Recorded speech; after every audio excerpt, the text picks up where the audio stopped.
يا أيها الذين آمنوا اتقوا الله ولتنظر نفس ما قدمت لغد واتقوا الله إن الله خبير بما تعملون. Pasal ke-24. Orang-orang yang takut terhadap kedudukan Robnya akan mendapatkan dua surga. Jadi pernah saya jelaskan Bapak Ibu sekalian, kalau kita di surga insya Allah seseorang mukmin akan memiliki banyak, mungkin bisa jutaan istana malah gitu. Karena memang ada hadis, misal contoh, ini semua punya dalil ya. Setiap kali orang ke masjid dapat satu istana di surga, pulang dari masjid satu istana di surga. Kalau kita sholat lengkap subuh, duhur, asar, maghrib, isya, 5 waktu sholat, terutama bapak-bapak ini ke masjid, kita punya 10 istana di surga. Ada hadis yang lain, siapa yang membaca Qul Huwallahu Ahad 10 kali dalam sehari, Allah akan bangunkan baginya istana di surga. Baik, apa ruginya baca ini? Berarti kalau kita baca satu hari 10 kali kita ada satu istana. Kalau satu tahun 365 hari, 365 istana. Kalau kali 70 tahun umurnya, kan banyak sekali gitu kan. Siapa yang menjaga 12 rakaat sehari semalam, Allah akan bangunkan baginya istana di surga.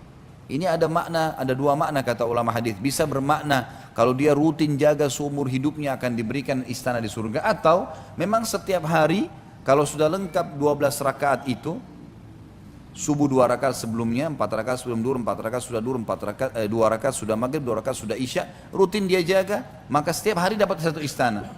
Kali 1 tahun 365 hari, kali 70 tahun atau 50 tahun dia hidup, berapa banyak istananya? Gitu kan? Makanya juga dalam hadis yang lain kata Nabi SAW, sesungguhnya nanti ada setiap orang yang rutin mengerjakan sebuah ibadah, dia akan dipanggil di setiap pintunya. Kalau dia jihad, dia akan dipanggil dari pintu jihad. Dia sholat dari pintu sholat, puasa, pintu puasa, sedekah, pintu sedekah, haji, pintu haji. Jadi artinya pintu gerbang besar, di dalamnya ada kem istana, gitu kan? Setiap jenis ibadah ada sendiri itu. Maka Abu Bakar berkata, ya Rasulullah, apakah ada orang yang dipanggil dari semua pintu itu? Jadi karena kita coba kerjakan semuanya. Kata Nabi SAW, ada. Ada. Dan saya berharap kamu termasuk diantaranya. Jadi makanya jangan pilih-pilih ibadah. Dari saya cukup dengan sholat 5 waktu, tahajud gak usah. Ngantuk malam, ya sudah kehilangan sendiri. Untuk apa tidak dikerjakan? Kenapa tidak bangun? Gara-gara ngantuk. Masa nonton bola bisa begadang, sholat tahajud gak bisa ya? Gak mungkin itu ya. Atau kalau ibu-ibu lagi mau melahirkan, bisa gak tidur? Orang sholat malam lebih penting daripada melahirkan. Lah iya.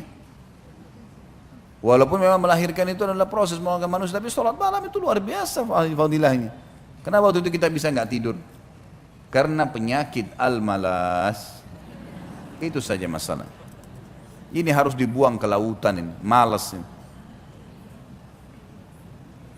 Baik.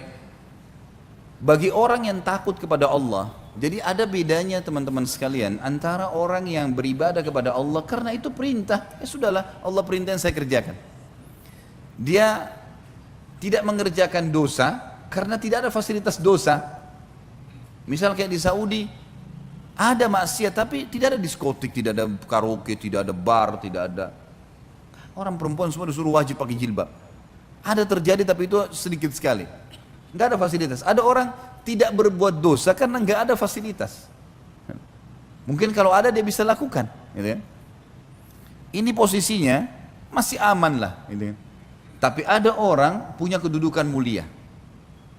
Dia mengerjakan ibadah, dia sholat malam, dia sholat 5 waktu on time, dia puasa, dia baca Quran, dia paksa dirinya berzikir, berbuat ibadah dikerjakan sama dia, karena dia takut kalau sampai Allah nggak sayang sama dia. Ini berbeda ya, dia mengerjakan karena dia mau mendapatkan cintanya Allah. Sama dengan dia tidak mengerjakan dosa, walaupun ada fasilitas dia tahan dirinya, nggak mau, karena dia takut kepada Allah. Jangan sampai tiba-tiba lagi zina, lagi riba, lagi apa, kemudian azabnya Allah turun. Ya. Ini namanya orang yang takut kepada Allah. Ini punya kedudukan sendiri. Rasa takutnya itu punya nilai plus, dapat tambahan istana. Itu akan diberikan tambahan istana. Ini yang disebutkan oleh penulis ini pasal 24, orang yang takut terhadap kedudukan Robnya mendapatkan 2 surga. Sebagaimana sudah saya paparkan tadi. Beliau mengangkat firman Allah dalam surah Ar-Rahman ayat 46 sampai 53.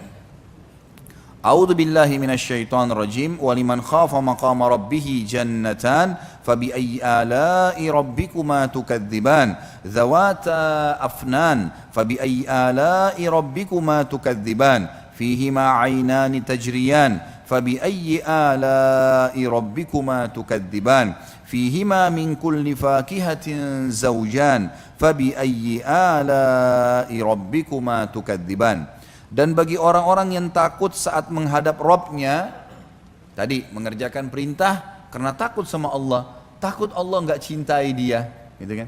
Kalau dia berada di saf kedua atau ketiga, ketakutan. Bagaimana caranya saya nggak di saf pertama ini? Orang-orang di saf pertama sudah lebih dicintai sama Allah. Ada ketakutan itu, gitu kan? Ketinggalan sholat subuh, ya Allah, Allah sudah catat tadi orang-orang sudah pada melapor ke Allah, saya tidak hadir, ketakutan. Ini namanya ketakutan karena Allah. Dia ibadah sebenarnya. Beda dengan orang yang sholat subuh di masjid atau enggak, ya sudahlah nggak apa-apa, besok aja saya kerjain. Biasa-biasa saja. Ini rasa takut ini punya nilai plus ya. Dia buat dosa, godaan besar, lawan, nggak mau, saya nggak mau. Apapun konsekuensinya. Oh ini orang gagal, ini orang cantik, saya tergoda, enggak, saya nggak mau. Saya sudah bilang tadi, syaitan nggak bisa buat apa-apa kok. Cuma bisik-bisikin, redam dia, lawan. Bisa, kita bisa kalau nggak mau. Kalau mau, kita aktivitas. Cara aktivitas yang lain insya Allah, baca isti'adzah, sibukkan diri dengan ibadah, insya Allah akan terjaga. Maka orang takut berbuat dosa karena takut Allah hukum akan ada nilai sendiri.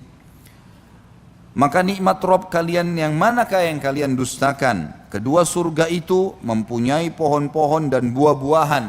Artinya fasilitas di dalamnya bagus sekali. Semua kebutuhan kalian akan ada. Maka nikmat Rabb kalian yang manakah yang kalian mau dustakan? Di dalam kedua surga itu ada dua buah mata air yang mengalir. Dan sudah pernah kita jelaskan masalah mata air surga, gitu kan? Ada dua sumber mata air. Ada mata air yang berada di sebuah tempat yang mengeluarkan air dan tertampung seperti wadah kolam kalau kita sekarang. Tapi pinggiran-pinggiran kolamnya terbuat dari emas. Sudah pernah kita jelaskan masalah itu. Bisa Bapak Ibu kembali ke pasal-pasalnya sendiri. Kemudian yang kedua ada mata air juga yang keluar di tempat-tempat khusus yang akhirnya keluarlah darinya lautan, sungai-sungai dan seterusnya yang mengalir ke istana-istana ahli surga. Maka nikmat Rabb kalian yang manakah yang kalian mau dustakan? Di dalam kedua surga itu terdapat segala macam buah-buahan yang berpasang-pasangan. Yang dimaksud dengan berpasang-pasangan adalah ada pohon yang tinggi dan ada pohon yang pendek. Ini makna. Bisa masuk. Ada juga makna yang lain adalah buah-buahannya seperti kita lihat dalam satu buah-buahan atau satu tangkai, biasanya ada yang lonjong, ada yang lebih panjang, tidak semuanya sama bentuknya. Maka berpasang-pasangan dalam arti kata semuanya ada. Ada juga masuk maknanya adalah warna-warna.